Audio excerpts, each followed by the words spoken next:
জাহাঙ্গীরনগর বিশ্ববিদ্যালয়ে ভর্তি পরীক্ষায় পোষ্য কোটা সম্পূর্ণরূপে বাতিলের সিদ্ধান্ত নিয়েছে বিশ্ববিদ্যালয় প্রশাসন। মঙ্গলবার দিবাগত রাত 12টায় বিশ্ববিদ্যালয়ের প্রশাসনিক ভবনের সামনে আন্দোলনকারীদের উপস্থিতিতে পোষ্য কোটা বাতিলের ঘোষণা দেন বিশ্ববিদ্যালয়ের উপাচার্য অধ্যাপক মোহাম্মদ কামরুল আহসান। উপাচার্য বলেন, বিশ্ববিদ্যালয়ের কেন্দ্রীয় ভর্তি কমিটির জরুরি মিটিংয়ে পোষ্য কোটা সম্পূর্ণরূপে বাতিলের সিদ্ধান্ত নেওয়া হয়েছে।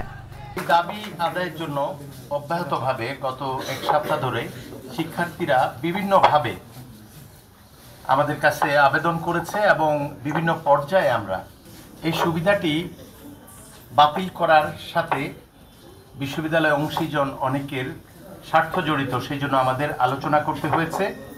শিক্ষার্থীদের এই অভ্যুত্থানোত্তর বিশেষ চাহিদার কাছে সন্তান বিবেচনায় আমাদের বিশ্ববিদ্যালয়ের শিক্ষক, কর্মকর্তা, কর্মচারী, নেতৃবৃন্দ অত্যন্ত সুবিবেচনার সাথে এ বিষয়ে সিদ্ধান্ত নেওয়ার জন্য কেন্দ্রীয় ভর্তি পরীক্ষা কমিটির উপর দায়িত্ব অর্পণ করে।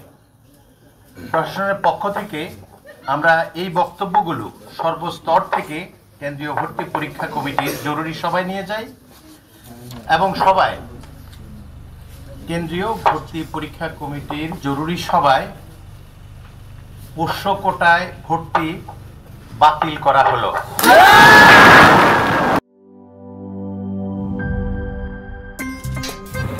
আমার একটা স্মার্ট সিদ্ধান্তে 25% গ্যাসের খরচ কমেছে। ভাবছেন কিভাবে? সাধারণ গ্যাস স্টোভ বদলে আমি এনেছি আরএফএল গ্যাস স্টোভ। এর সাইন্টিফিক নজল ও ব্রাস বার্নার ক্যাপ সমানভাবে তাপ ছড়িয়ে রান্না করে দ্রুত, তাই গ্যাসও বাঁচায় 25%, টাকাও বাঁচে 25%। আরএফএল গ্যাস স্টোভ নিরাপদ ও গ্যাস সাশ্রয়ী।